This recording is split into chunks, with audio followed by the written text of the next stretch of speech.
because you can't make this up. So let's get to it. You can't make it up,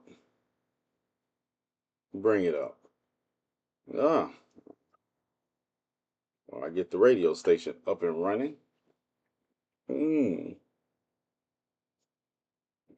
To the greetings and salutations and welcome and all that jazz. Let's get it. Let's get it.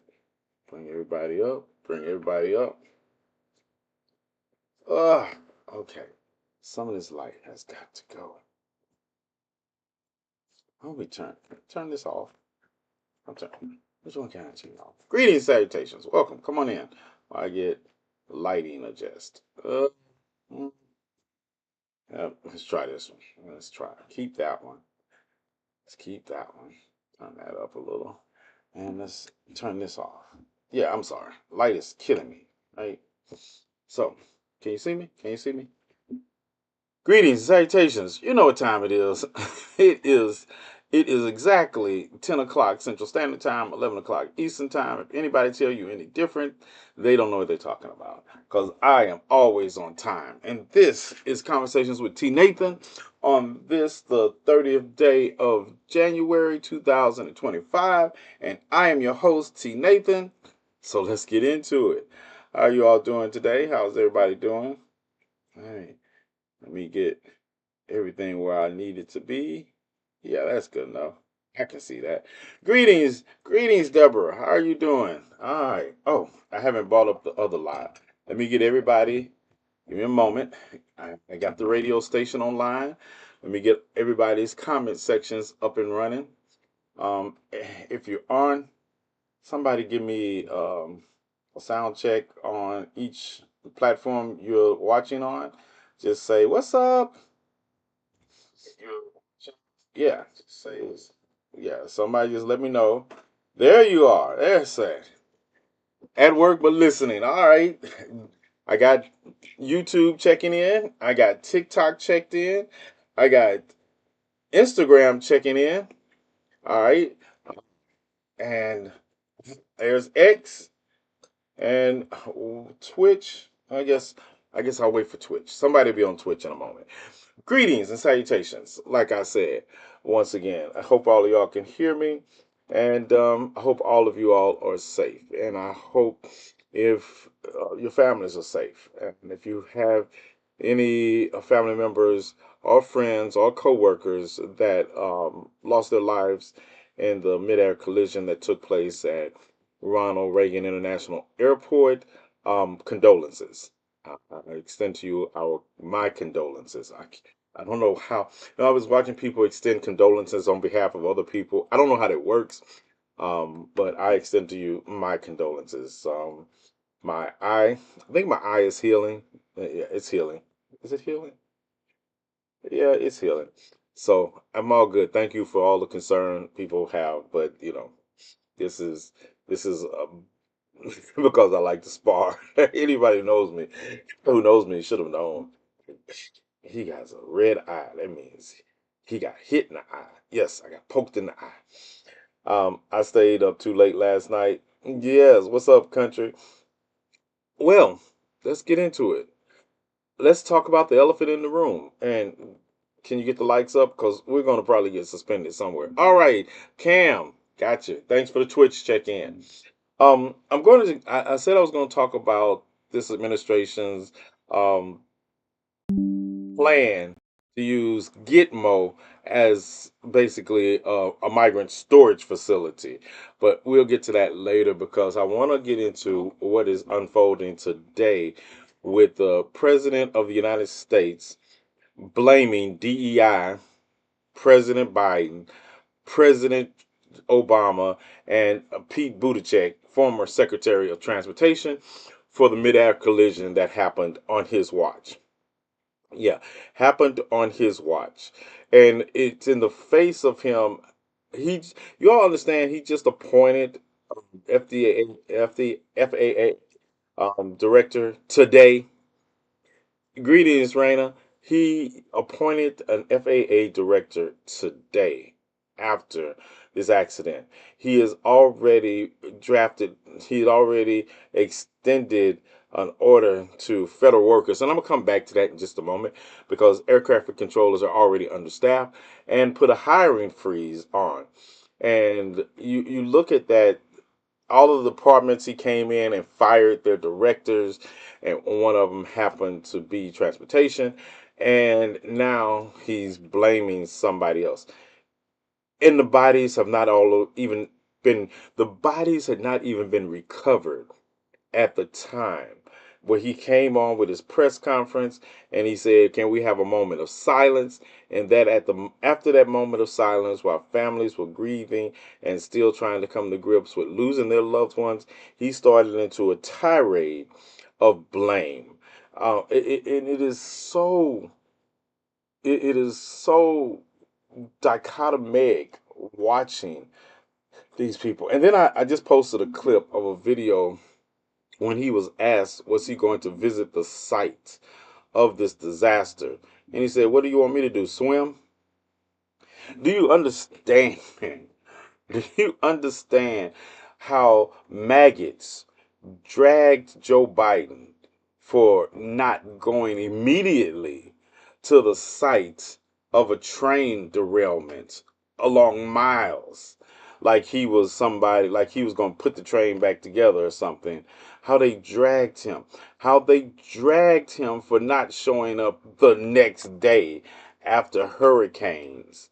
But this man can't be bothered to go 5 minutes out of the White House to the site where first responders are still recovering bodies. And everybody's like, okay, sounds good. That sounds smart. What in the fuck? Damn, it's not after 11 o'clock. But I can't understand still supporting him. Can't understand how you can't understand how racists and bigots are still supporting him. I want you all to stop the delusion. I want comments like that to stop. I want you to get in touch with the fact that you can understand because they're making it plain. You can understand. Stop the delusion. Stop it. They're supporting what they support because that's what they believe. I don't know. I find it, and I get, yes, I'm working on being a nicer, gentler deliverer. No, I'm not. No, I'm not. I am not. I'm so tired of us. And I'll see people make excuses for his behavior, like, oh, he's a moron or he's stupid. No, I know morons and I know stupid people, and they are not racist or bigots. They're just morons and stupid people. This is beyond that. This is choice. This man did not stupidly come out there and blame DEI for this disaster.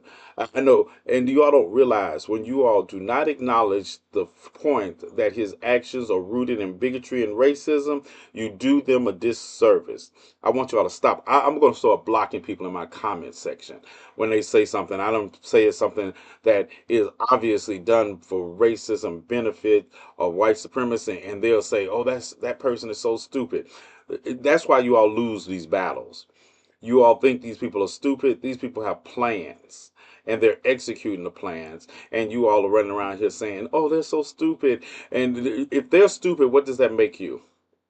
If you can't combat a stupid person's plan, what in the hell does that make you? Make it make sense. What the hell did I just hit? Sorry, trying to work this phone. No problem. But I just want y'all to make it make sense. I want you all to make it make sense. Why do you all come into my comment section after I've told you somebody has done some of the most racist, bigoted shit? Yeah, Thomas, you might have to pay a couple of fines tonight. I'm sorry, but you, I just take it out my, just do it now, take it out of my contract.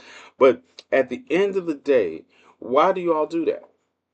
Why do you all have to make justification? We have had 400 years of you all making weak ass justifications for weak ass mediocre racists and bigots that don't start with them being racists and bigots. In the story. In the story. Steve Bannon is a Rhodes Scholar. and he's a racist and a bigot. But stupid, he is not. I need you all to stop equating the idea of your idea of moral bankruptcy with intelligence. I really need you all to stop doing that. I really do. I really need you all to stop giving people passes based upon some idea of their mental state. Because if they are the things you call them, then we are below that. I listen, listen. There's no concept my children come up with that I can't run circles around. But you're saying that these are stupid people, but they're still managing to oppress. No, these are designs, and these people are doing what they do. That's why I be like, people like, yeah, Donald Trump may be ignorant of some things, but he doesn't have to be cognitive of them when the power structure favors him. It favors him. So disabuse yourself of that knowledge. All right. This man sat there, and also let's disabuse ourselves of the knowledge. I see people having these intellectual conversations about what DEI is, right? Oh, he doesn't even know what DEI is. It's not this, or white women are in positions and they are benefiting from DEI. He don't even know what he's talking about. You all know y'all sound foolish, right? Y'all know y'all sound foolish because what you all are talking about is not the phraseology that he has turned, or MAGA supporters have turned DEI into. I keep telling you all are arguing about what you all think, and they are just taking the game. Have you all ever read 1984 by George Orwell? Do you know what double speech is? Have you ever heard of the concept? While you all are over here in your little bubbles, your little bubbles, talking about how stupid he is because he doesn't know what DEI is, he's over here giving conservatives and his MAGA supporters a new word for nigga. That's what he's doing. While you all are arguing over here, he is over here saying, "Hey, we can't." They get bent out of shape when we say the N word. So we'll have a dog whistle. The dog whistle will be DEI and woke and all these words, right? Because you can't get mad. I can't say the word woke. I can't say DEI. Oh, yes. While you all are over here arguing your stupid little pseudo intellectual arguments, they are turning these into dog whistles. And y'all act so new. Y'all act so new. And it amazes me that you all act so new. Y'all act like y'all can intellectualize y'all's way out of the reality of what they're doing because you know better. I need you all. It's just, I need you all to take some laps. Y'all need some laps because it's crazy. This man walked out here, took a minute of, didn't even take a full minute of silence before he started in, and the first thing he's blamed was DEI. No evidence whatsoever of what even caused this helicopter to run into this plane. But the first thing he knew it must be, he put it out there. This was not about you. This was about his base. His base. And then I tell you all these things, right? And you argue with me about what is really happening in front of your eyes. And I'm just looking at you like, you can't be that stupid. You can't be that stupid to believe that this is about what you think it is instead of what they are turning it into. Critical race theory, same thing. All these were catchwords, and you all out here. And then I see people arguing critical race theory like they have read a book on it themselves and just playing into the hand. I'm like, yep, you couldn't pick up just one Derek Bell book and read a couple of pages out of it for you out here. You're defending these critical race theory in the space that critical race theory is not even in. It's just no one's in the first grade teaching your child critical race theory. Critical race theory is a whole concept that's not even taught until the college level. But you all out here arguing about, oh well, it should be taught in. It's not taught in schools. It's not. What are y'all talking about? If you're talking about true and accurate history, that is separate. But you all allowed them to group all that stuff together just for to say the N word. I know. I'm trying not to run up any more fines. It's 19. It's only been 19 minutes, and I know, have used two, three words that the FCC is listening to, if they're listening. I'm hoping. That's why I have a late show because I don't want to. Um, I don't have a tip jar. I don't have a tip. Those who commit such sins are a false prophet.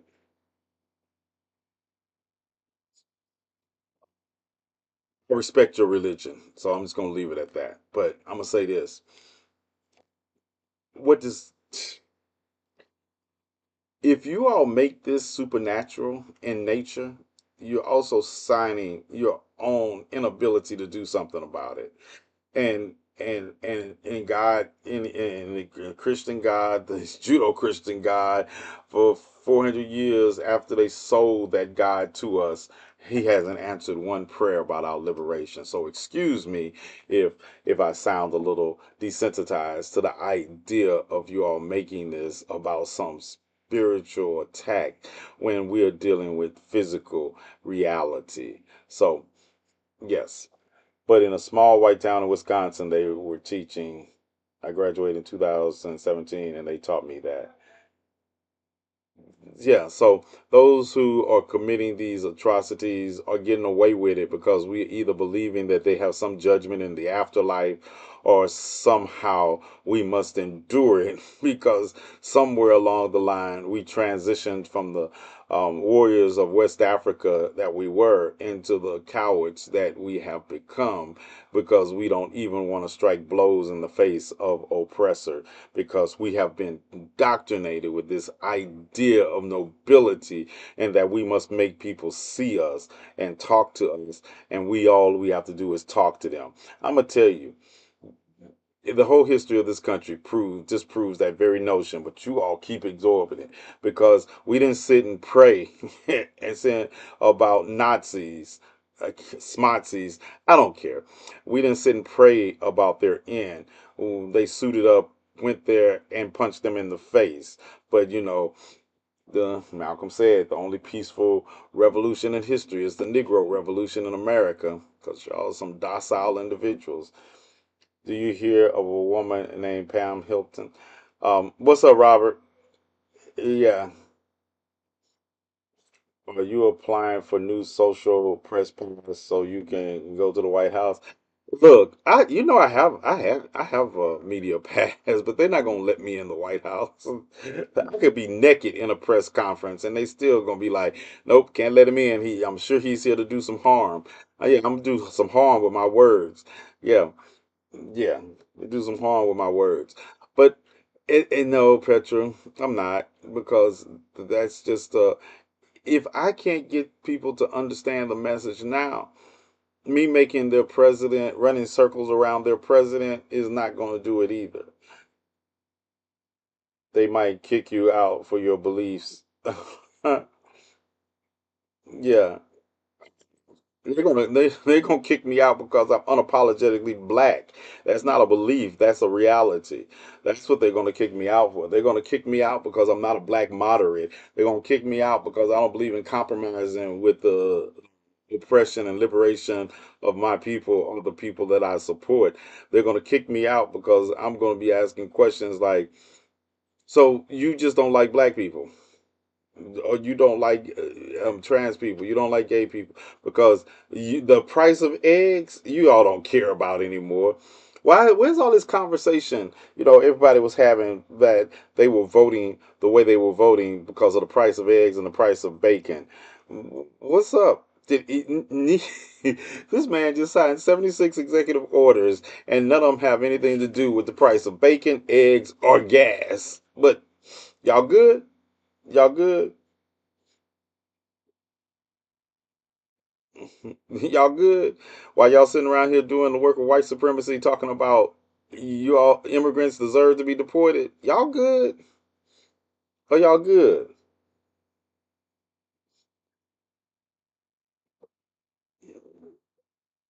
Are you all good? I'm just checking. Somebody tell me. Did I miss something?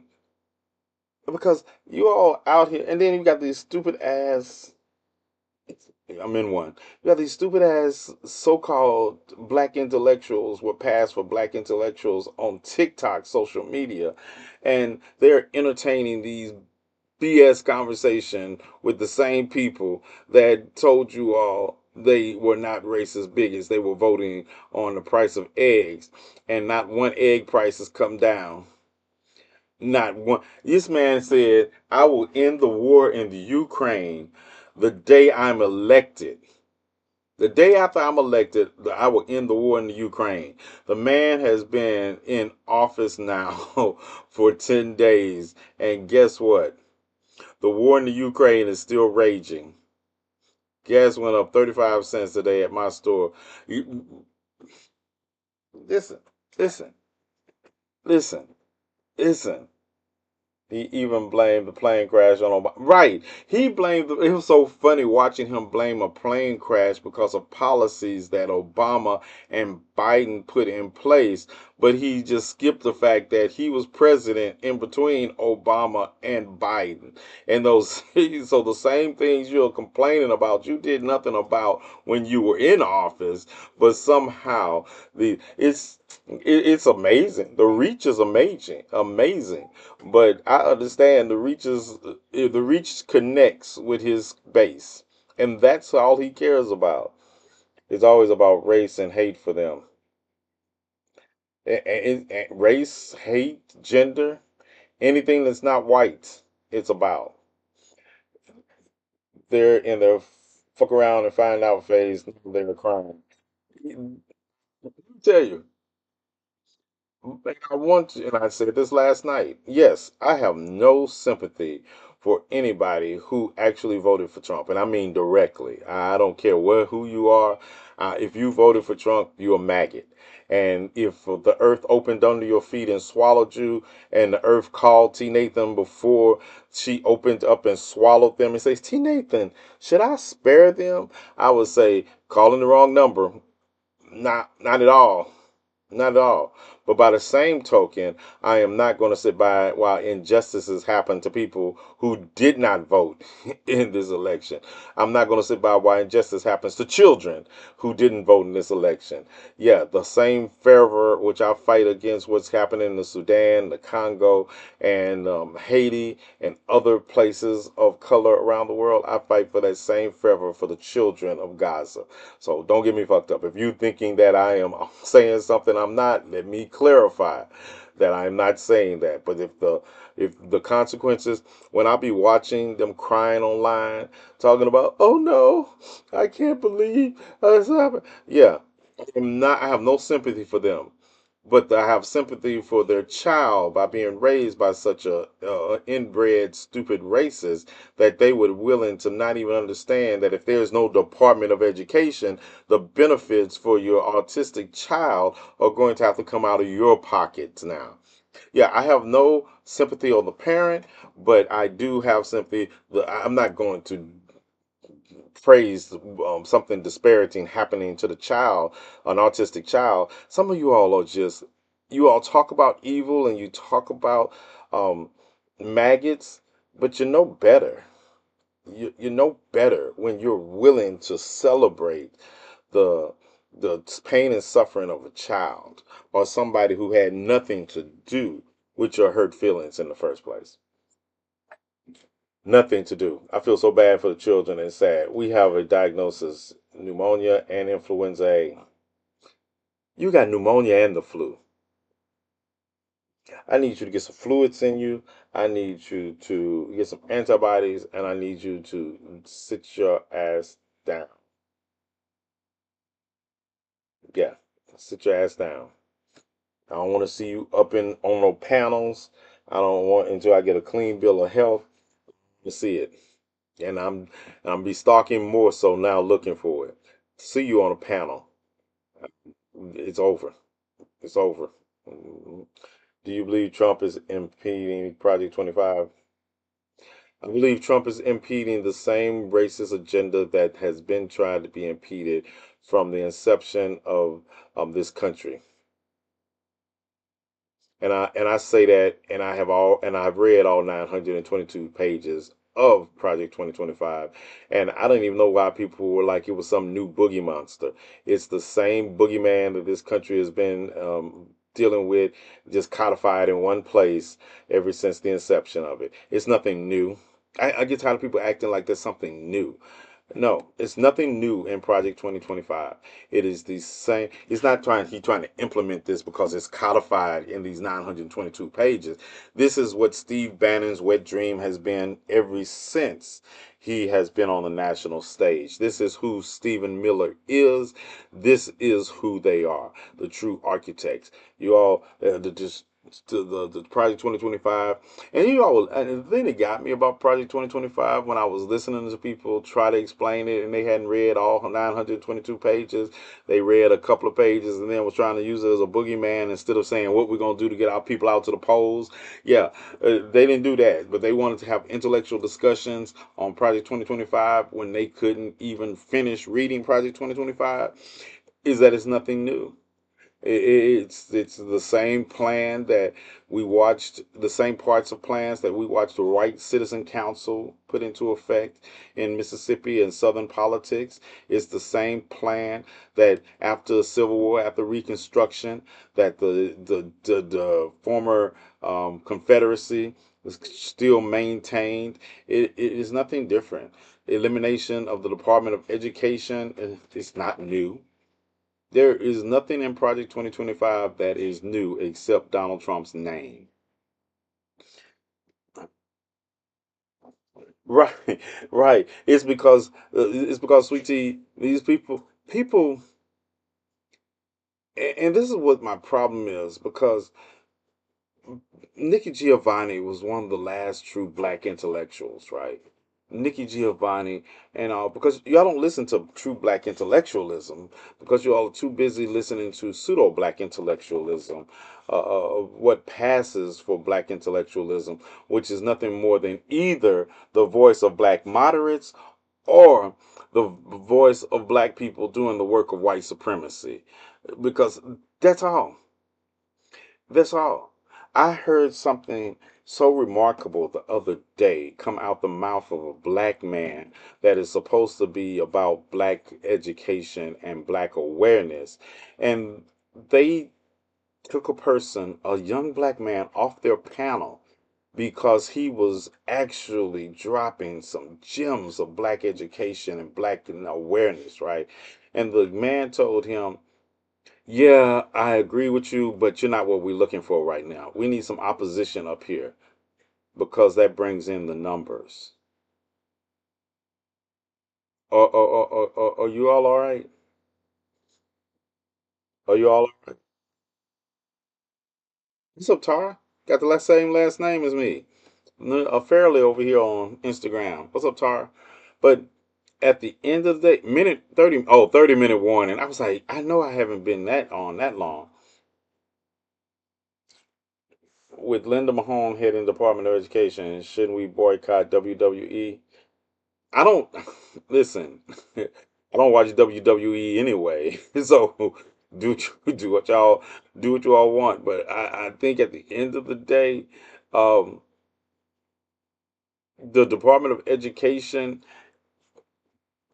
is a wrap, even if it's not dismembered. But it's also because we didn't listen to El Haj Malik Shabazz tell us that we should not be let the only voice that has any input in our children's education is the enemy. Don't get me wrong, I understand. I went to public school. It amazes me when I watch people attack public school and like I went to public school. My IQ didn't change because I went to public school, but because my parents and taught me also to have a desire to learn. So I feel like a lot of you all are blaming the public school system for your children's intellectual failures when you're doing nothing to ensure their intellectual success. Listen, I learned things. I remember. the wealth of my number one, I'm fortunate to have eidetic memory. Fortunate, I understand. Everybody doesn't have that kind of memory, but even in spite of that, I force myself to learn new things to make sure I'm able to teach my children the reality of those new things. Yeah. So I do blame parents for not instilling in their children a desire to learn, even if it means they have to go outside their comfort zone to do it.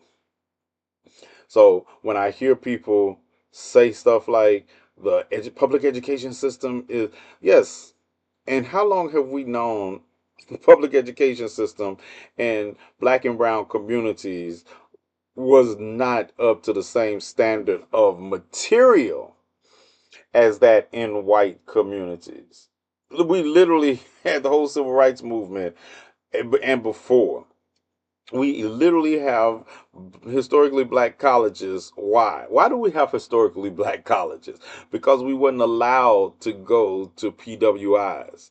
So if we are not taking it upon ourselves to subsidize the education of our children, then who is to blame again? I figure it's like sometimes you people will do things, and I'll be like, you all sound like the same people you all talk about making blame for everything except taking it responsibility on themselves. I think. What's up, Miss Rose? Do you believe MLK would be disappointed in today's America? I believe MLK is dead. LA, I believe Dr. King is dead, and I don't think the hypotheticals do us any good. Do I think? I think he was disappointed in America he lived in at the time of his life. So I guess you have to take that answer because I don't really do hypotheticals. I have too much reality that I can deal with. Dr. King is dead, and whatever he thinks beyond the veil doesn't get us anywhere today. In my opinion, education, public education is a step up, even offering special magnets program. In my opinion, um, in my opinion, I think I just stated it, so I'm gonna leave that alone. Leave that alone because I realize that I could say something 12 times and people will still not get it. Not only not get it, but actively work against it. No matter how much my opinion, my opinion. Thank you, Petra. My opinion is rooted in the history of where we are and how we got here. My opinion is not rooted in subjection. It is rooted in facts. So when I tell you that this has been done before, I'm not telling you because I think that. I'm telling you because I can pick up any one of these books that are in this room alone and turn to the time in history when it happened. And I don't mean just after 1619 either. I can show you one thing. eh, There she is. There she is. Yeah. One thing I can do succinctly because that's the difference. And when I listen to people and they talk in conjecture, and I be like, that's what you feel? Well, let me tell you about what I can show.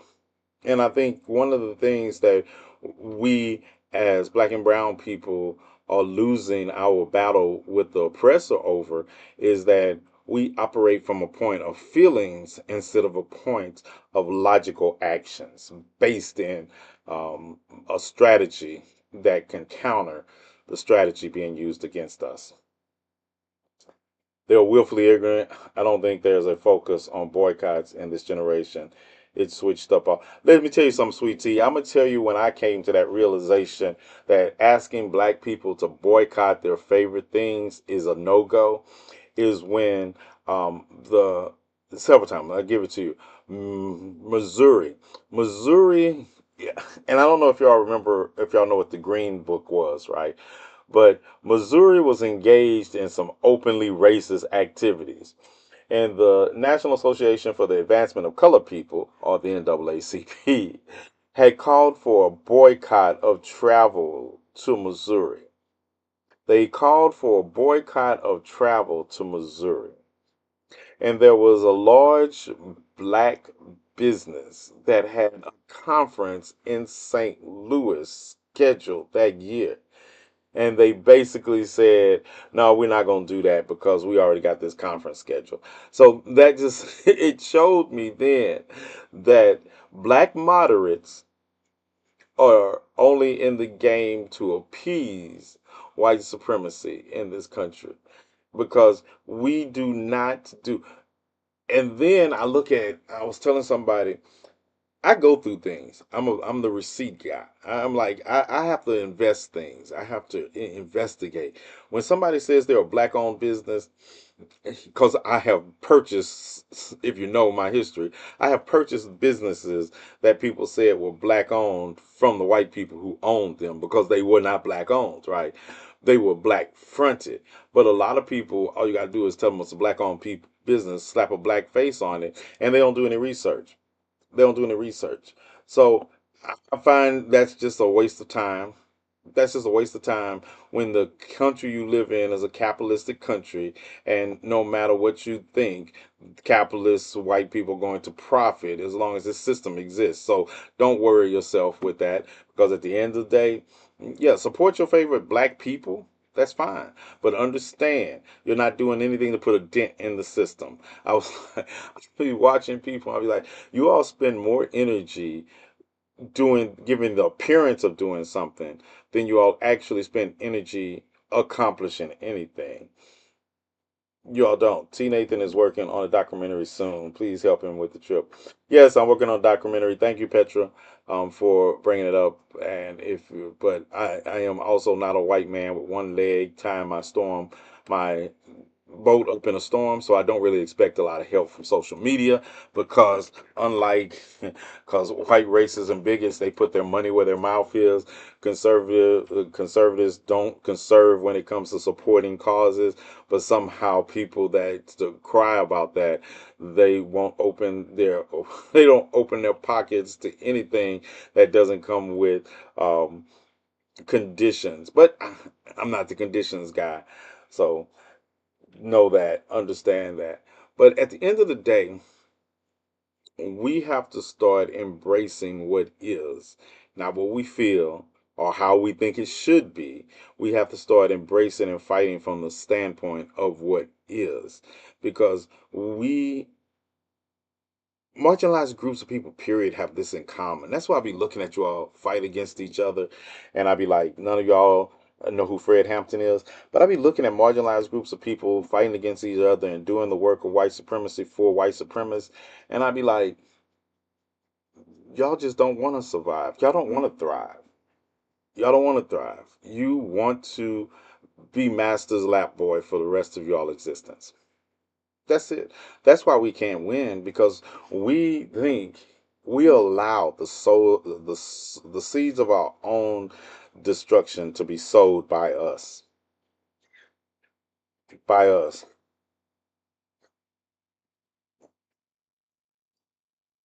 Yeah. Fighting each other and fight together. See, Rainbow, it's an interesting name because I tell people all the time that Fred Hampton was killed at 21 for a reason. Dr. King was not 21 when he was killed. Now, he was young, 39. It's good. But at the end of the day, he was only killed when he became dangerous. And he wasn't dangerous in 65. He was not. Fred Hampton was dangerous at 17. Fred Hampton was dangerous at 17 because he understood that racism was a social construct. People always, people run around and tell me racism is a social construct or race is a social construct, and I'll be like, you tell that to, and they act like that social construct is fake, and I'll be like, tell that to any of the people that I have lynching postcards of in Without Sanctuary. Don't worry about race. It's just a social construct that will get you hung from a tree. Yeah, don't worry about it. It's just a social construct. But Fred Hampton talked about the need to understand that no matter what you think, that if you don't align yourself with people who have are in the same boat, then all you're ensuring is that your boat sinks. That's why I'm looking at people in Chicago sideways when they're doing the work of white supremacy. Look, them white people in Chicago just sit back and let these Negroes talk about migrants like they were gonna get any of that money that went to migrants. Like Chicago, like I tell people, I like what did you all blame it on in 1967? The same conditions that exist in the black community when I was born in 1967 still exist today. But now you want to blame migrants for your condition.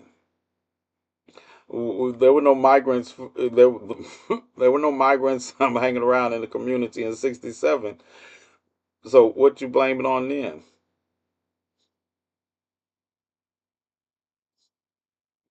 What you blame it on then?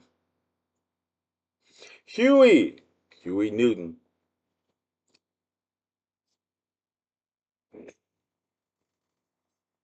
You can just reach over and grab your little Huey. You can grab your little Huey right there, right here. Yeah, yeah. Books are my thing. I consume them. I read books even if I don't like the author or I don't. I read books by Thomas Sowell. I read these books because it's important to know where your enemy gets their where they get their talking points from. I, Sweet Tea, I'm gonna tell you something. Yes, Sunday is my reading day. That is the day I rarely answer the phone. I rarely, I read. I read. It's either one book or a book and any documents that have come out, like Mueller report or anything like that. I'll read on. I read. But truth be told, I'm an insomniac, and I read all the time. Sundays is the day I set aside especially for reading.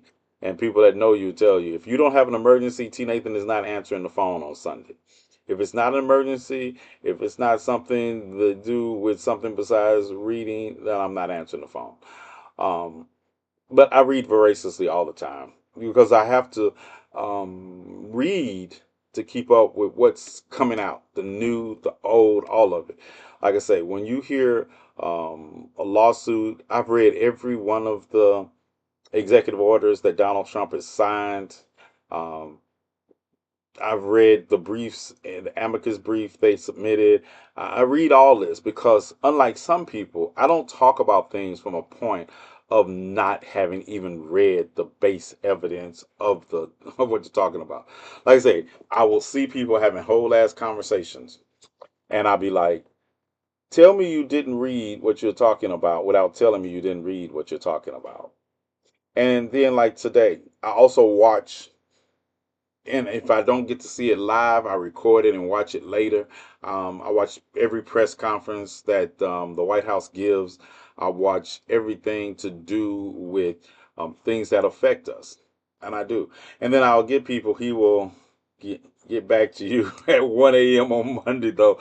I sure will. I sure will. I will literally 1 a.m. on Monday or 2 a.m. on Monday morning. After I finish, I will see a text and I will start responding to text messages. If you didn't want me responding at 2 a.m. in the morning, you shouldn't have texted me in the middle of reading day. I don't. I'm not asleep. You'll wake up to it. I don't care. But at the end of the day, when I hear people say I don't listen to Donald Trump because I can't stand his voice, but you will also, and I admit, I get it. Some people, you can count on me to give you the exact word of what he said. You can do that. When you see, when that's what sometimes when I get irritated when people send me videos of lesser commentary on something I have given an extensive commentary for in half the time. I get irritated at that because I'm like, why are you sending me this stupid ass video?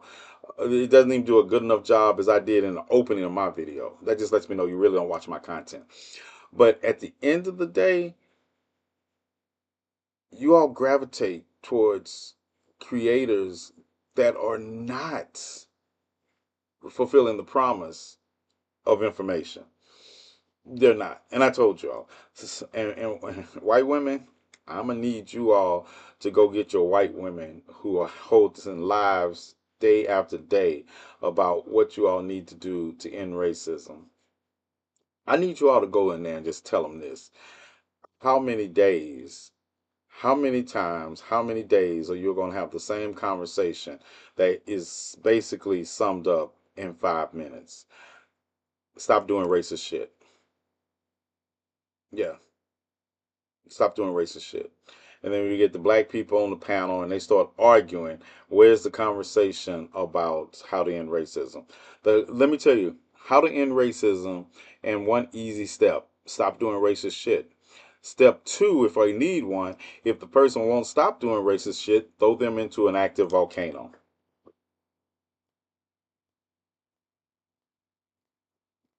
What we gonna do for the next 59 minutes?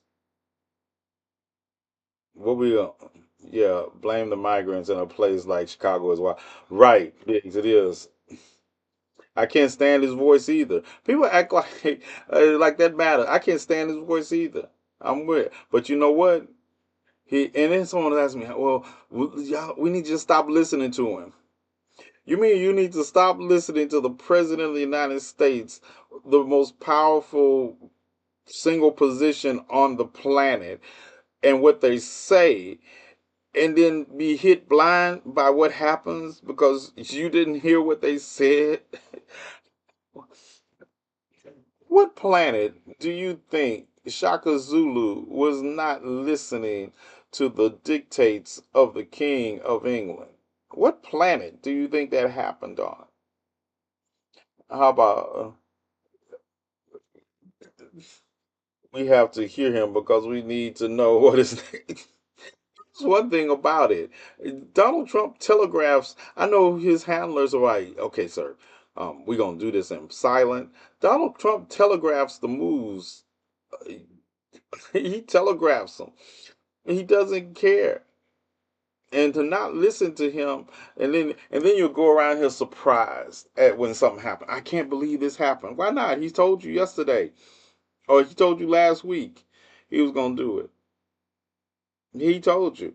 Every bad thing that Donald Trump said during the campaign is coming. When people were talking about, well, TNathan, he's just talking. He's not going to go after his political enemies. What?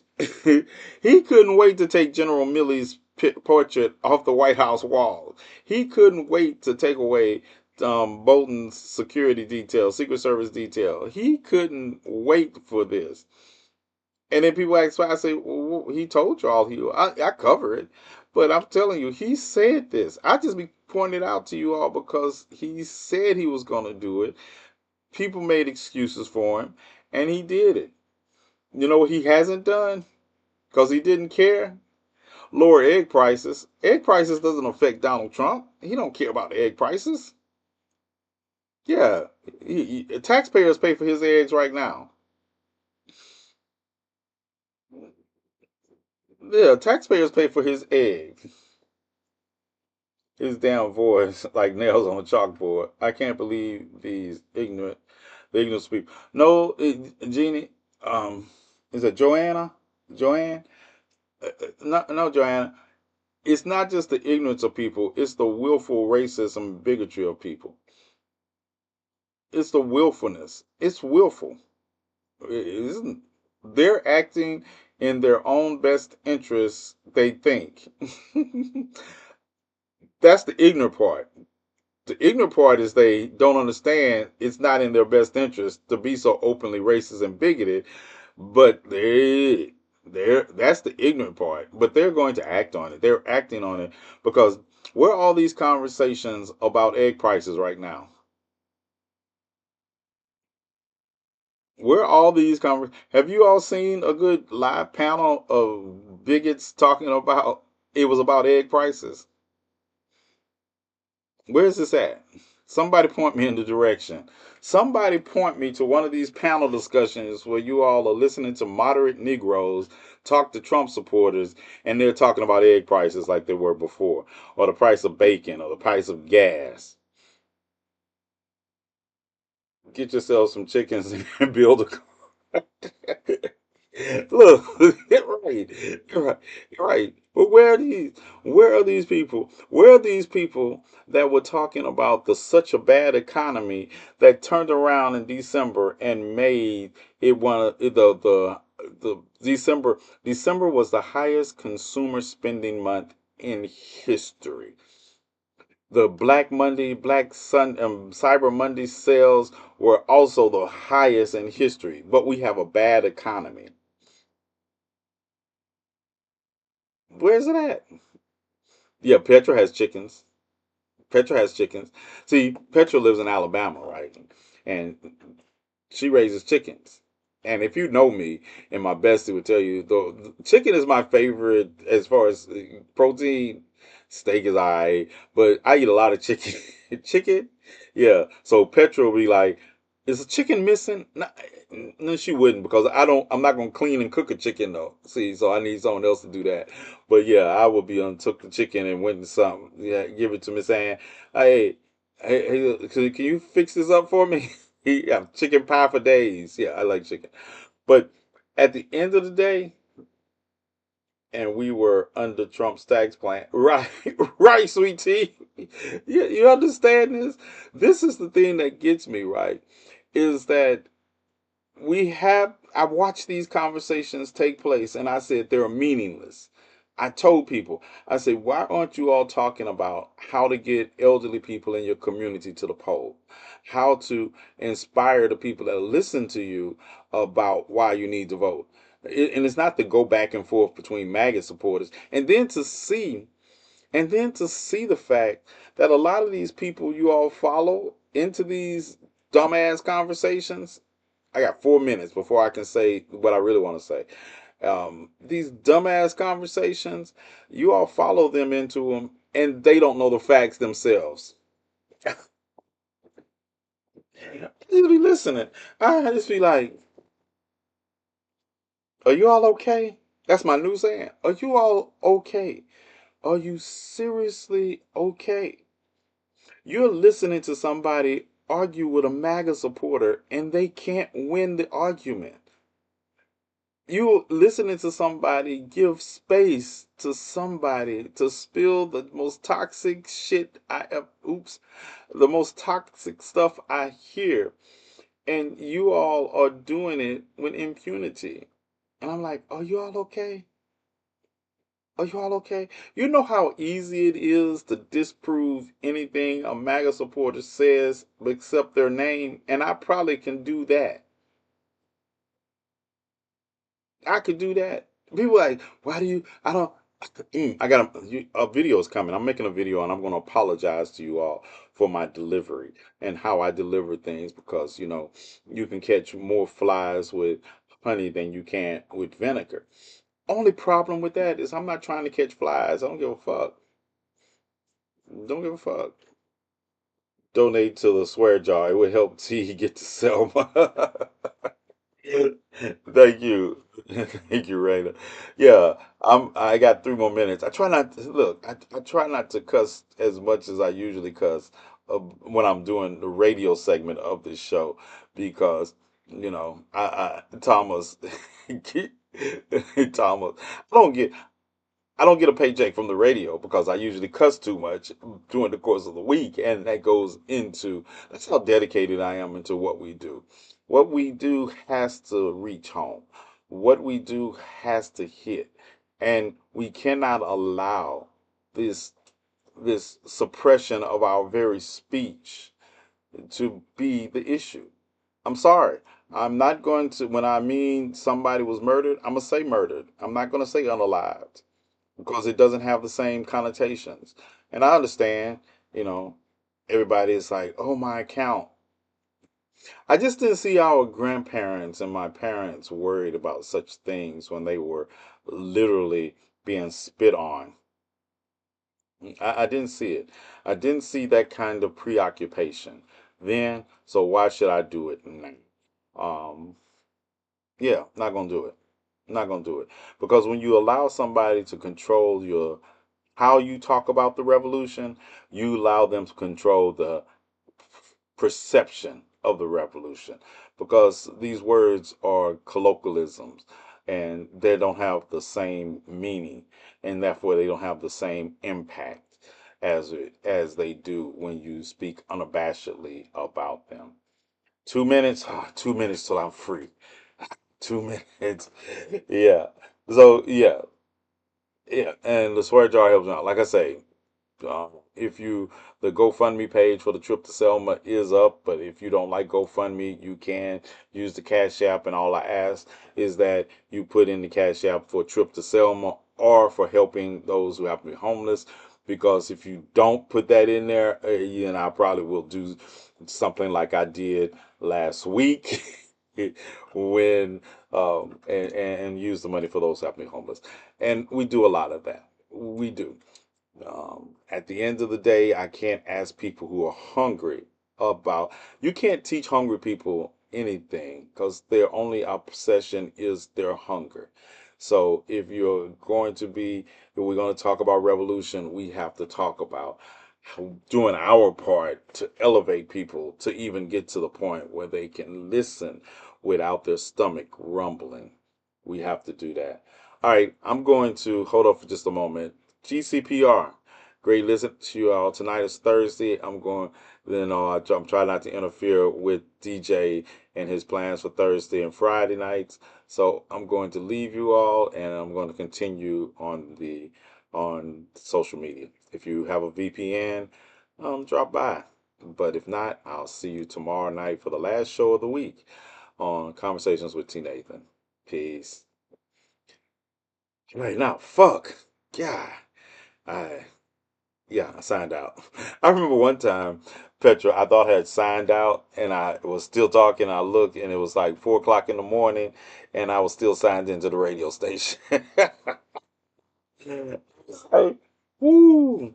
Yeah, they listened. They were hanging out with us all through bootleg movie.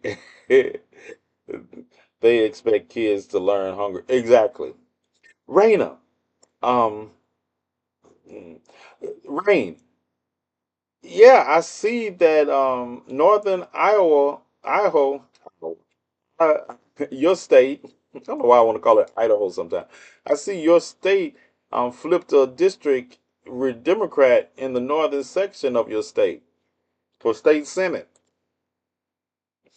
Yeah, I see your state flipped a whole district in the northern section since the election. That's since the election, you all.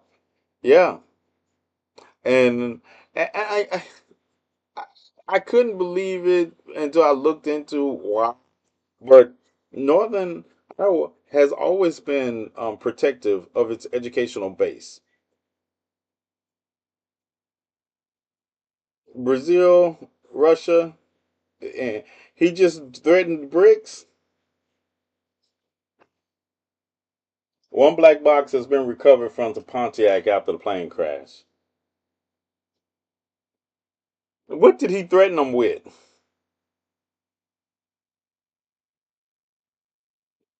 You send me a text.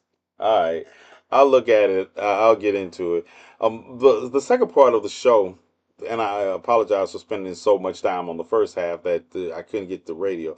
But in the second half, I wanted to talk briefly about. I'm gonna make it briefly now. Do you all know what Guantanamo Bay is? Everybody's familiar with Guantanamo Bay or Gitmo as it's called, right? You understand that Gitmo is in Cuba. The Guantanamo Bay structure is in Cuba. So, contrary to popular belief, the United States Constitution does not apply outside of the United States. Okay? Torture camp, waterboarding, all that, where Muslim Americans and Muslim detainees have been there for years with no charges. That place. You see that Donald Trump is mulling over the plan to ship migrants there, right? So,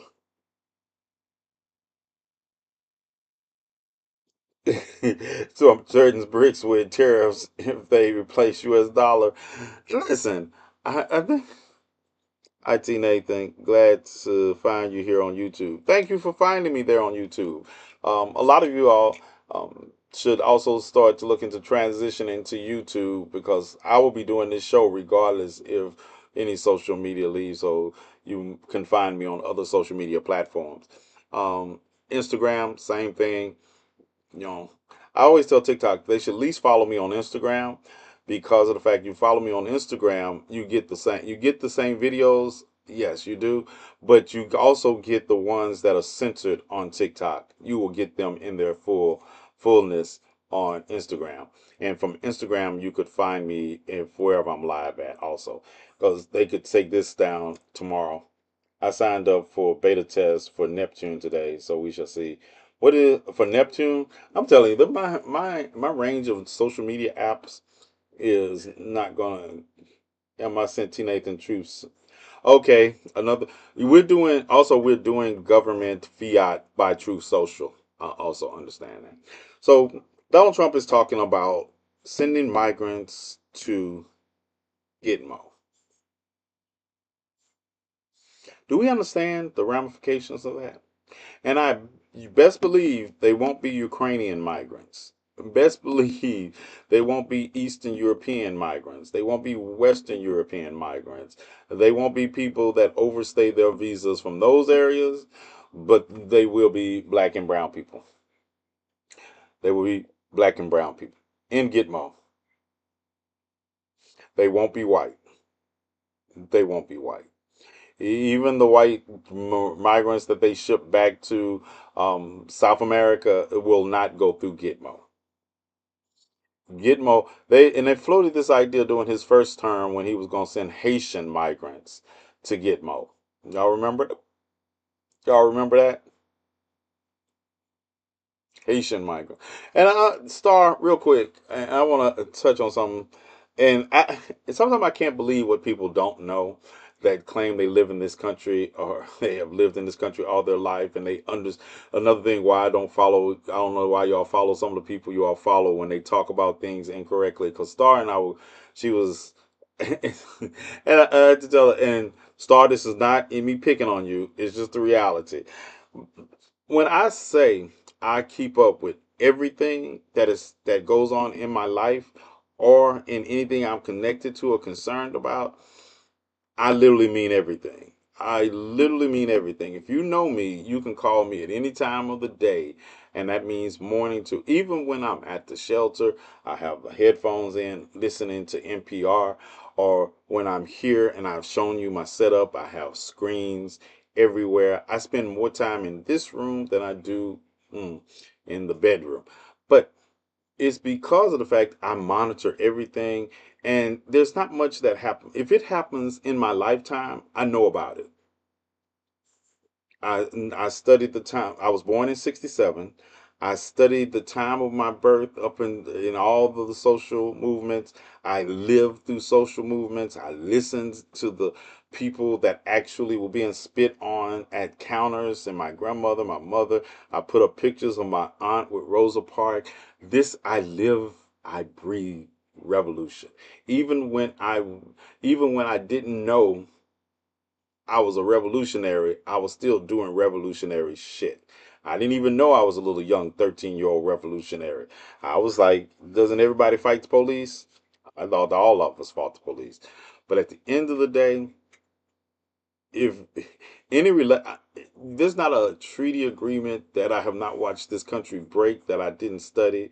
There is not a from NAFTA to new NAFTA to old trade agreements to the Marshall Plan to the Monroe Doctrine, the Truman Doctrine, um, treaties between Canada and the United States, treaties between Mexico and the United States, trilateral, because this is what literally is the definition of trilateral, this area, right? North America. I study all that. And I say all that to say this. We were talking about people mistakenly believing that they can they can seek refuge in Canada, fleeing persecution in the United States. And she was talking to me about it, and I was like, well, send me the video that people are saying this. And I got the video, she sent me the video, and I was like, why would anybody believe this white woman saying this? And she was right. There was like 120,000 likes on the video. And people were like, "Yeah, I'm running to Canada." I'm like, "You running to Canada to seek asylum from the United States? That's not how this works." Canada is just the United States light. I know a lot of people think Canada because they accepted, because they did have a slightly different view on slavery because they were too busy enslaving their own indigenous population, and they opened their borders up to the Underground Railroad. And people would think Canada is like, if you want me to be specific, Mexico has welcomed more slaves that ran during slavery than Canada did. I know some people are going to find that hard to believe, but it is the truth. Cinco de Mayo was about the Mexican army holding off supplies from reaching the Confederacy, not Mexican Independence Day. Surprise, Canada never had one of those. Canada let the British in through Canada to attack the United States, but I digress. History. But when I look at this and these people, it's like, I don't think people know what asylum seeking means. I don't think you know what asylum seeking means because you can't. United States is not a country that Canada sees people as needing asylum from. It's- so I mean, like, and this is people who say they have lived in the United States or lived in Canada all their life, and they're saying this. And I understood when I saw it Star's frustration, but I also was like, and I know people are gonna be like, they're gonna be mad or I say this. I was also like, you remember like Minnetonka, the province leader was talking about we're not gonna let you freeze in the winter, Star. I was like, well, I mean, social Darwinism. That's why I haven't made the video yet, because I'm like, well, social Darwinism takes its course. I think there are just as many. Um, I think there are just as many people who call themselves leftists and progressives that are just as stupid as far right. I think the far left is just as stupid as the far right, even though the far right is much more dangerous to others, while the far left is just dangerous to itself. Yeah, I'm not making one. I'll make one, but it's not on my priority list because, yeah, sometimes I believe in social Darwinism.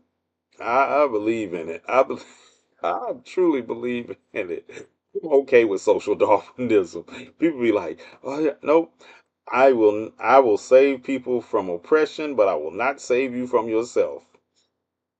Yeah, I will not because I believe at the end of the day, I think we'll be better off if we don't have to fight among people who are saying they believe the same things we believe. Because I hear people say that, and I be like, no, you don't believe the same thing as I believe. I can tell by your actions. And I think the Democrats suffer from that. They call themselves a big tent party, and they got room for everybody, but they don't move because they're afraid of stepping on somebody's toes in this tent. You can't have a big tent party and be afraid to step and move around the tent because you might offend somebody in the tent. Yeah, nope, you can't do it. And instead of having honest and open discussions, they don't do it. It's like I remember um, in Petronos, there are some people will create pronouns for themselves, and there's one person that created a pronoun say, "I want to be referred to as sexual chocolate." Yeah, no, I'm not doing that.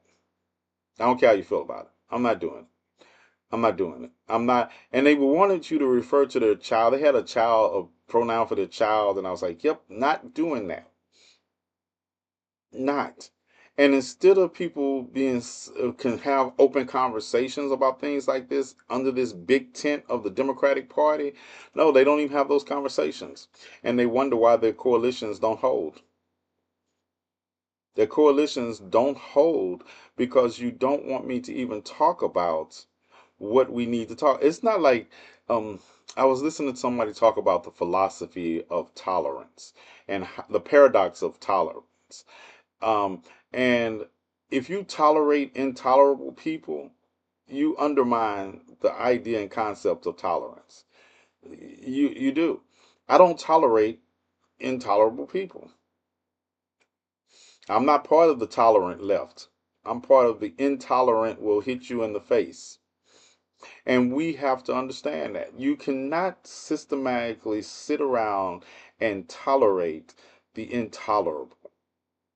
Because if you do, the intolerable will conquer you. Cash App, what? Yeah. And that's what we do. That's what we do. And black people, I need you all to understand that succinctly when it comes to white supremacy. There is no any black person that tells you to compromise with white supremacists is a rocket raccoon, and you need to just go ahead, put them out their misery, and get you some coon skins for the winter.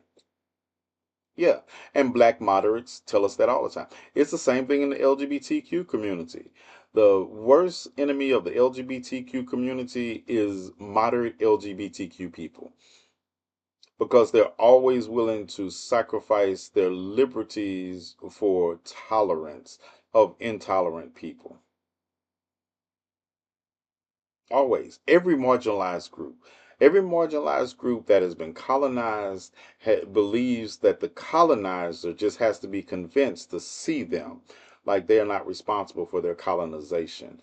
They keep we keep looking to the colonizers for our liberation, and we keep looking to it like we can talk them into liberating us. No, that doesn't work. That doesn't work. I'm telling you, point me to a case, and I'm including the civil rights movement where that has worked. Because if you pick the civil rights movement, I'm going to ask you, why are we fighting the same fights today as we were fighting in the year I was born? Black Lives Matter movement was nothing more than 1965 Detroit, nothing more than 1967 Chicago. We were fighting for the same things: police brutality, access to jobs, and economic security. We were fighting for the same thing. If the fact that any of these things worked, why are we still? We have. Don't get me wrong. We do have shinier chains than the old ragged ones we physically left behind, because the mental, emotional, and spiritual chains we suffer under, they never dull. They don't get rusty. They don't get rusty. No, I'm gonna tell you, lady. Um, uh, I don't know. I can't put the DVYN together into a phonics because I'm not that good on short notice. D Divin, but something has changed. Divine, thank you, Lady Divine. Something has changed. The way that white supremacy approaches the problem has changed. What hasn't changed is the way that the oppressed respond to it. We are still fighting the same methods that didn't work in 1967 in 2025. Every time I look up, somebody talking about let's boycott something. Yeah, only boycotts that worked were the sit-ins, when we taught them that the black dollar spends just as much as the white dollar, and they didn't change their philosophy. They just changed. They just let you sit at the table because they were like, "Oh, we can get more dollars if we let them sit at the table." And what did we do? We bled our communities dry to try to get white people to like us in their community. We watched the degradation of black communities to because we wanted to be liked by white people. So we took our money because we believed it was about money. Just like people now. Oh, it's the econ. It's never been about money. It's never been about money. It's been about control. It's been about racism. And that's why I tell people when they talk, oh, it's about money. Don't get me wrong, classism does exist. Classism does exist, but racism trumps classism, and people don't realize that. It trumps classism, because that explains why you can have poor white people that would still want to put their neck on they put their foot on the neck of black and brown people for the classes to run over them also. It was never about money, water fountains, or bathrooms. It's all about control. Those things are just tools of control. And in a way, the water fountains and the bathrooms would be more than about the money because they didn't even want to share space with you. They didn't think you were good enough to share space with. Because you notice when we talk about classism, it was said white only bathrooms. It didn't say white rich people only bathrooms. I always point that out when people talk about how important. Don't get me wrong. Yes, we should eat the rich because most of them are white. Yes, I understand that, and I don't mean that literally because I don't like white meat. But at the end of the day, I understand the concept, but the concept is still not superseded by race. It might have been a time when it was, but now you can, like I say, I don't give you all opinion. I give you fact. I can show you. Show me a rich white where it said rich white people only bathroom. Show me that. Show me it said a bathroom where it says um, blacks only, but rich black people can use the whites only bathroom. Did y'all see that anywhere in history? Because we have had wealth. Wealth, look, our wealth was stolen at Tulsa. We have had wealth. I keep telling people we can build sustainable black communities. We have proved it through history. In this country, in the midst of racism, we have proved we can build sustainable black communities. Until when? What we don't have is the ability to protect them from racists when they get tired of them. And it's a reality. It's a reality. So when you all run around here, don't get me wrong. Yes, we have to fight classism also. And that's the thing that Frederick Hampton realized. That Fred Hampton realized if I can unite poor white people under the banner of saying you have more to fear from classism than from black people and join us in fighting the common enemy is mediocre white men in racist positions, the system. That's the common enemy. But they fear our uprising. That's why poor white people are indoctrinated to be obedient to white people. Yeah, and they are, and poor white people can aspire to be in the part of the upper class system more. Yes, don't get me wrong. There are, like I say, wealth is not the insulator you all think it is. For black people, for marginalized groups, it's not the insulator you think it is, because you see black wealth and you be like, oh, see, they don't have the same problems. Yes, they do. LeBron James, billionaire, LeBron James. You know how many times he's had the N word spray painted on his properties and gated white communities? They love our rhythm, but they don't want our blues. You understand? You understand the level of stardom certain black stars reached in the 50s and 60s, and Dorothy Dandridge, they still didn't want her in their pool?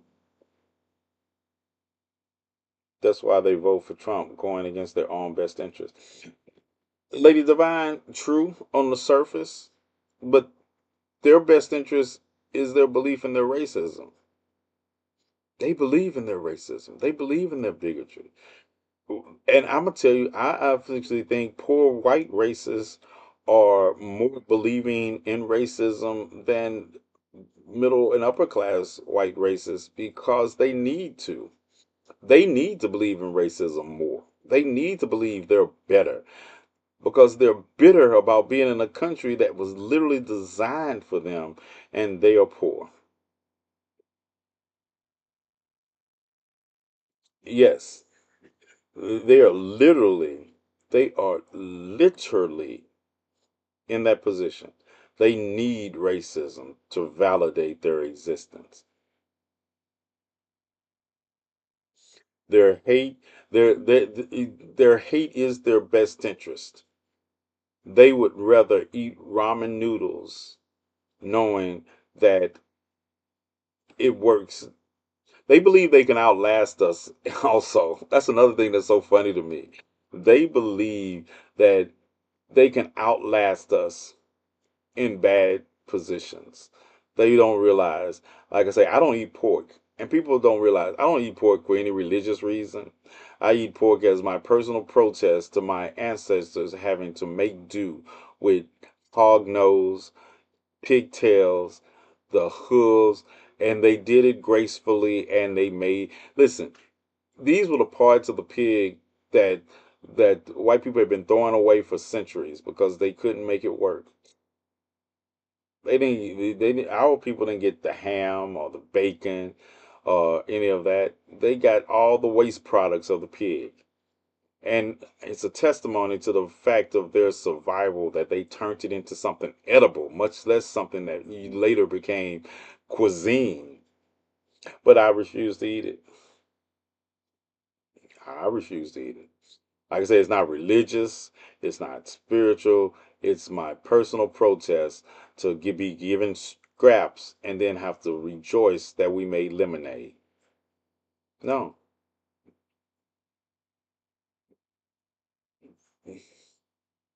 I'm a sucker for peanut butter. I love the flavor of peanut butter. Yeah, but right, yeah, I mean, protein. It come from time, you and I couldn't afford the when I worked out when I was younger, when I was after I transitioned out of the game, and I was like I couldn't afford the same proteins I used to when I worked out. Peanut butter. All right, you made it home safely. My nephew is home safely. Good, good. You haven't checked in with me lately anyway. I was going to beat you tomorrow. Um, but yeah, peanut butter became my protein. It was my protein.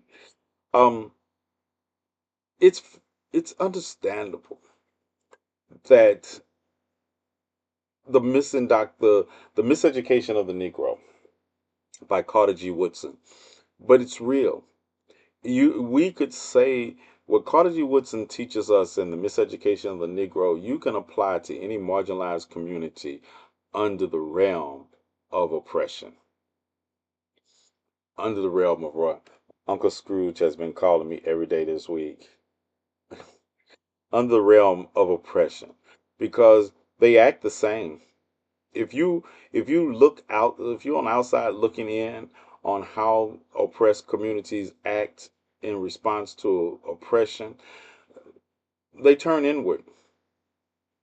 They turn inward because they've been given this Stockholm syndrome that they will start to look for why they're being oppressed in their actions, and they will listen to people talk about compromising with the oppressor because all they want is to just be, it's like tell people, what is this day? Today is the 15th. Today is what, day 15? What's the date? Yeah, today is day 10 of the Trump presidency, and people are already talking about they're tired. They're already talking about they're tired. Oh, I'm tired. I need a break. It's 10 days. 10 days. Well, we got 1,497 more to go. I'll rest when I'm dead. And then I probably won't be resting then. I'll probably be trying to find a way beyond the veil. I probably stay beyond the veil for a little while, and then I'll be like, let me go back. I'll rest when I'm dead. That's because it's Democrats wore them down as well. That's because Democrats wore them down as well. Um, it's this is like the prelude to how the Matrix came into existence. You know what? I wish it was that simple. I wish it was that simple, but it's not. The complication lies in the fact that that we watch people be complicit in their own oppression. It's not like the Matrix because the machines were actually um, you needed Neo because you just couldn't overcome the machines. But in this case, uh, we have to. The machines are us. We can't overcome our programming. We can't overcome our program. Like I say, some of us do, but then it doesn't. It's still. I have to spend more time fighting people that look like me for what to do in the face of oppression than I spend fighting the actual oppressor. I have to spend time addressing bullshit that keeps us apart than actually fighting the oppressor. The oppressor sits back and laughs. The oppressor will sit back and say, hey, all we got to do is show up in your space and you will focus on us. Yo, all of a sudden, no focusing on togetherness or unity or how to educate and navigate. No, this white man has showed up and said something, and the next thing you know, instead of giving them an ad hominem cuss out like I do and moving right along to the next one, no, we must go back and forth with this one person for the entire life. Who does that? Who does that that are seriously working towards? I'm trying to kill the oppressor. Figuratively, literally, spectacularly. I'm not trying to have intellectual conversation about justifying their oppression. Who does that? People with limited intelligence. I'm going to tell you, this is the secret. When you all see these back and forths going on with people that are so enlightened and so pseudo intellectual, well, I gave it away, pseudo intellectual, it's for their own, they need to feel like you all think they're smart. They need you to look at them and say, oh man, that was great. You really taught them. What? Listen. Some of these people did not know, could not name the three branches of government before last year. And all of a sudden, they want to be pseudo intellectuals. These people didn't know don't know the name of the lieutenant governor of the state they live in while they're talking about politics. I only focus on my people because I know the truth about the rest. I focus on all oppressed people because I can't say I can't say I stand against injustice and only stand against the injustice that the oppressor does to my people. I do like Maya Angelou say. I don't do hypocrisy. I don't do hypocrisy. I don't do hypocrisy. If I'm going to fight against the oppressor, I'm fighting against the oppressor in every arena I find them. And I think that's what separates me from a lot of people that you all listen to, because a lot of people they you listen to don't know who Fred Hampton was, and a lot of people you all listen to keeps you insular. It does us no good to fight against only the injustice that touches us when we're in the boat that it touches others, because uh, the boat's going to sink. We will not beat the oppressor until the majority accepts that we are at war with them. I don't need the majority. I just need to be. I need. I keep trying to teach you about the 2% rule. What's up, Chicago? I keep trying to teach you about the 2% rule, Cam. I just need 2% to join me in the views in the extremist nature, because with that 2% working from that position, that either you're with us or against us, and we can openly treat you as the enemy when you're against us, we will cut the numbers down. We will The 2% will raise because we will cut the 98% down. There needs to be community building and so many different levels.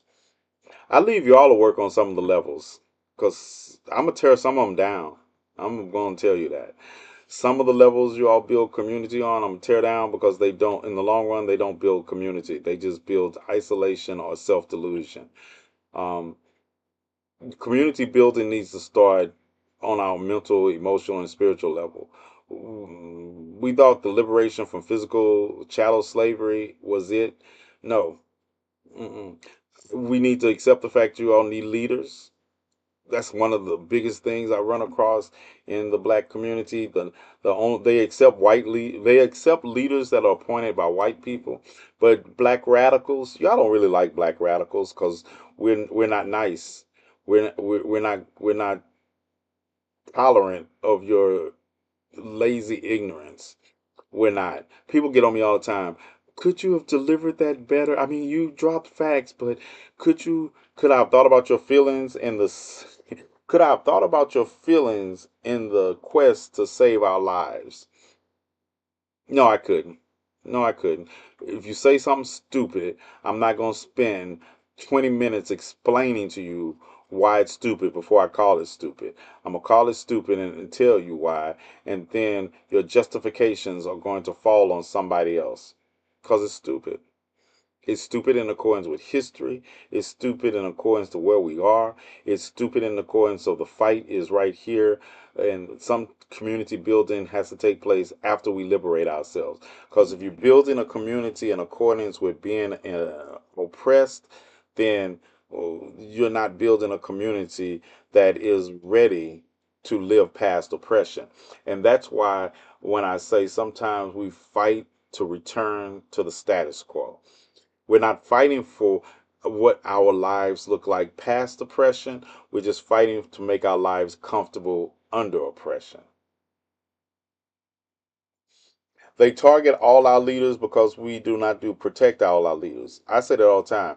That's why the ancestors sent someone like me because I don't need you all to protect me because I we couldn't count on it. There's no reason Medgar Evers should be dead. None. Where were we should have had black men and accomplices that protected Medgar. Medgar shouldn't have been riding around by himself in the first place. There should have been brothers that took shifts watching Medgar's neighborhood and making sure Brian D. LeBeckwith wasn't sitting on the porch of somebody's house across the street and shot Medgar when he came home.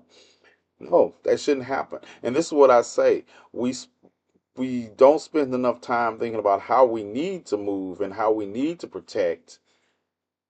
We just run out here willy nilly. What's up, table? We have educated a whole country of some of the dumbest motherfuckers I've ever seen. Right. And we are a threat, Lady Divine. But at the end of the day, I fear more. I ain't worried about. I'm gonna tell you something. White supremacists. I when I lived in Mississippi, I lived in a place called North Gulfport, right? Um, when the Klan sent the when the Klan sent the look, this is in the day. Klan literally sent me a DVD to my house, right? Um, but you know what I wasn't worried about? I wasn't worried about the Klan in my neighborhood because I'm a gangster. I mean, and I don't mean that in the terms like people like, oh, I'm gangster. No, I blood in, blood out gangster. And I wasn't worried about them coming in my neighborhood because them young boys that were up front, you bring a truckload of your white of your white racists in my neighborhood if you want to. We're talking about we looking for TNathan. They will. You just bought us a new truck. That's all you did. You just bought a new truck to the hood. You bought us a new truck to the hood. I lived in a cul-de-sac. And that's what I talk about. So when I hear people talk about things they don't know about our community, no, them young boys, they protected me because I protected them. They also jumped in cars with me and rode up to Hattiesburg when they sent this DVD. And I told them the next time we come up here, we're going to start shooting at the gates. I never got another DVD from the Grand Wizard and Mississippi chapter of the Klan after that. Because at the end of the day, I know a lot of you all believe God is going to save you all or nonviolence is the way. But I'm going to tell you, busting racists in the mouth or threatening to shoot up their property like they show up in your neighborhood solves a lot of issues. I didn't stop them from being racist, but I let them know that you might want to be racist in someone else's neighborhood because what you're not going to do is intimidate me. I will meet you on that level. That's all they know. So you gotta give it right back. Right. What's up? What's up, nephew?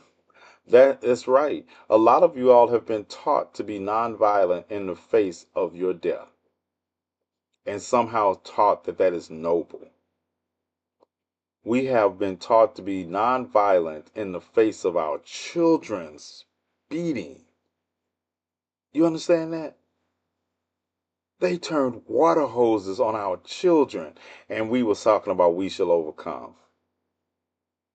Look, the teachers know not to talk crazy to mine. They know not to talk crazy to mine. They might talk crazy to yours, but I'm gonna tell you, they will tell you. I remember going up to the school and the principal meeting me. He was like, saw me coming in. What's Mr. Fairley? Is something wrong? Is there something we need to talk about? I was like, I don't have to get an appointment. I just show up, and that's how we need to be. We need to be that same way about our liberation. Listen, anybody I call an accomplice knows all of this. They understand it. Is it hard? Yes. Is TNathan gonna get in our ass? Yes. Yes. If you want to be down, you're gonna have to be hard because soft has gotten us killed. If you're not like Viola Luzula, I don't need you. If you're not hitting people in the face with skateboards if they say the N word, you're not an accomplice. You're just an ally waiting for a pat on the back, and I don't need those. Or is there a part of the story I'm missing? What story? We have the right to bear arms just as much as they do. I don't care. Listen, Lady Divine. Listen. Listen. Convicted felon. And I'm gonna tell you, I don't care what their rights are at all. I'm gonna tell you what mine are. My grandmother told me she'd rather visit me in prison than in a cemetery. And she told me that at 13. And I've taken it to heart ever since. Judge me by whatever 12 you want to, but my six friends will not be carrying me.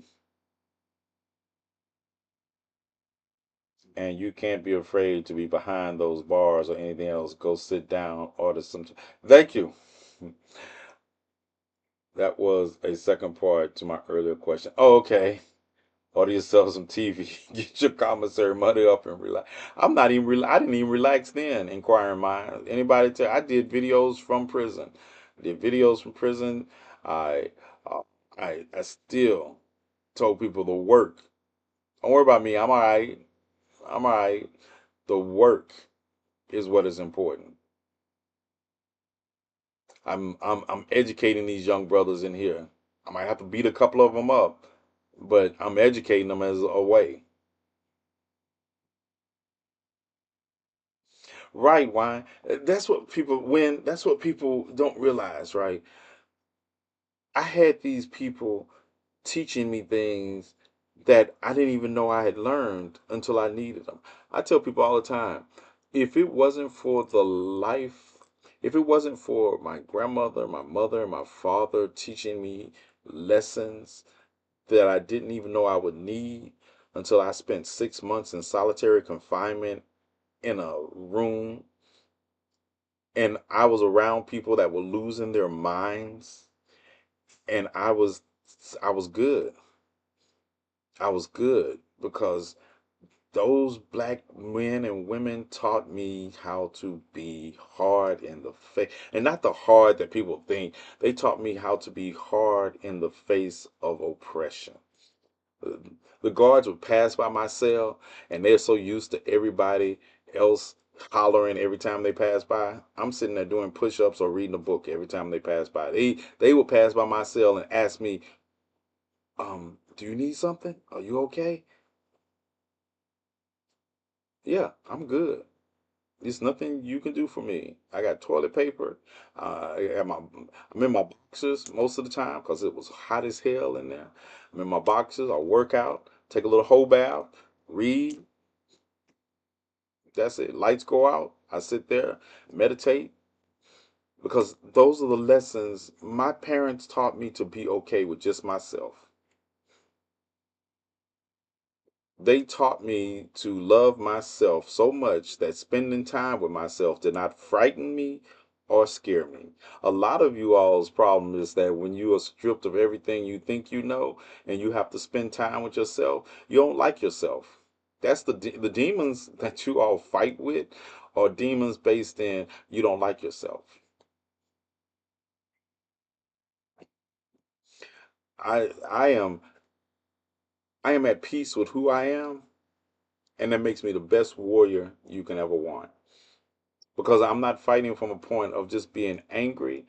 I'm fighting from a calmness that allows me to survey everything around me. I'm gonna tell you, that's why I don't like ramen noodles to this day, Petra. I eat them.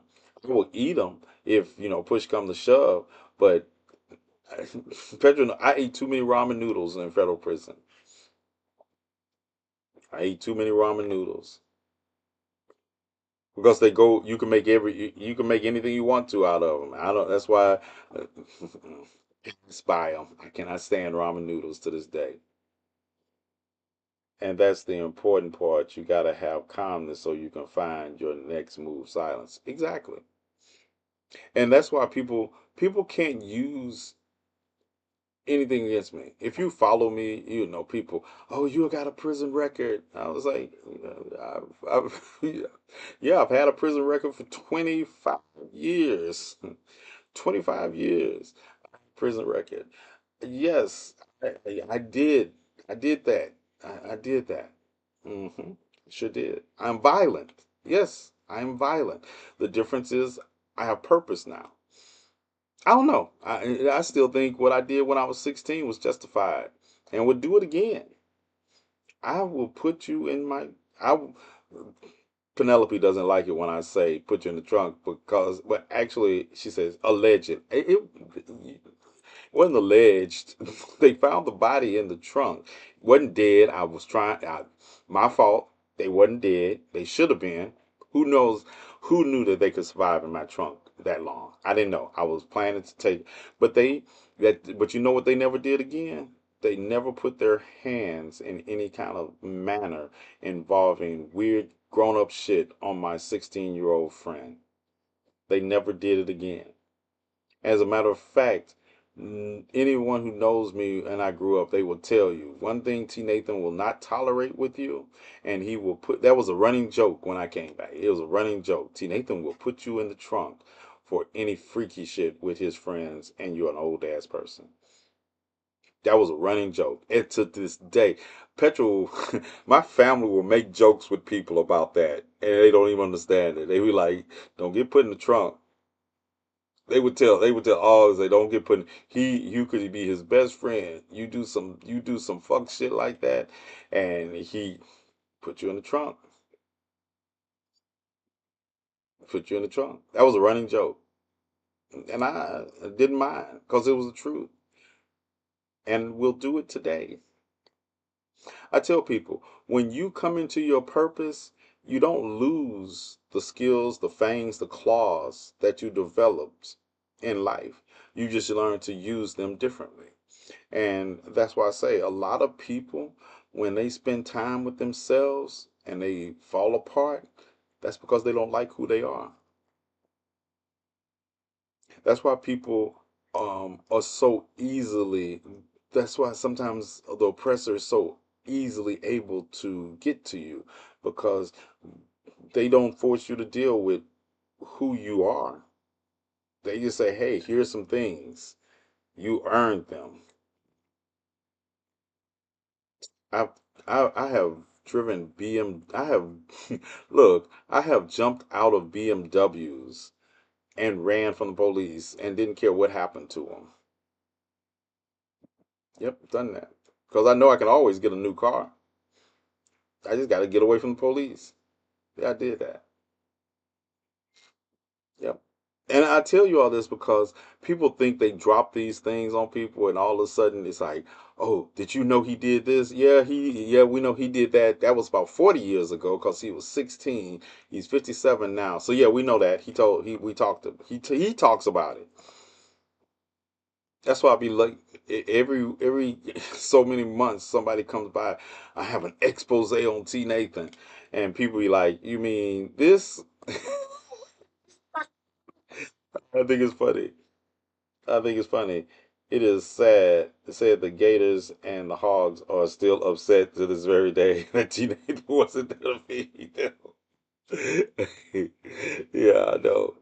But at the end of the day, it is in service to our communities.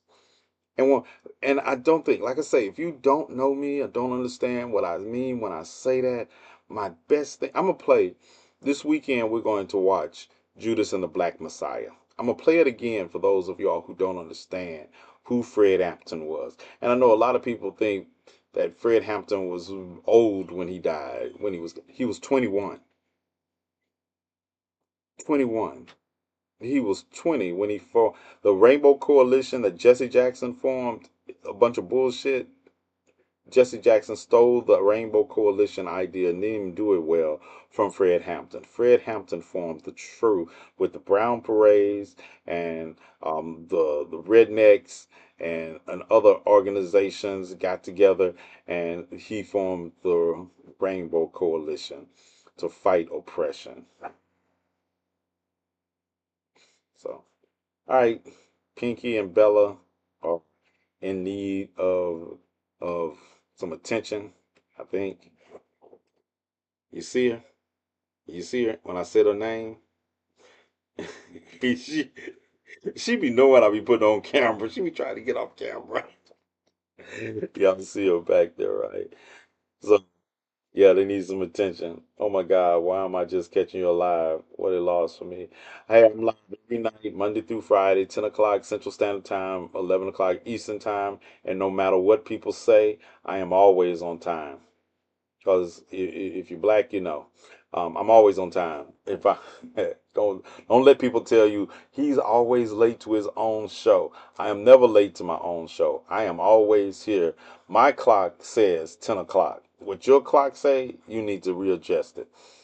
Okay, you need to readjust it. You need to also readjust it when the show is over. Also, it's been an honor and a pleasure sharing this moment in time with you. Thank you, Lady Divine. It's been an honor and pleasure to have you all here. I follow your social media. I appreciate you all, and yeah, see you all tomorrow.